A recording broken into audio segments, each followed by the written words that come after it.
Cine-i tata? Cine uit la tine? Găsit mama un băiat? Da?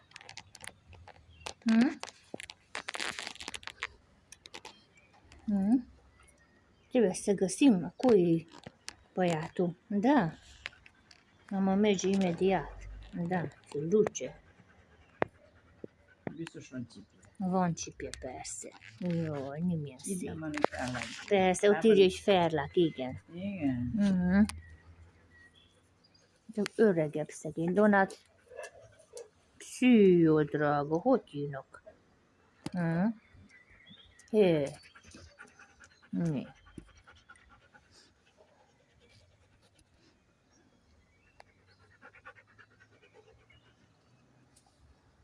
Donát örül, mert van izéje.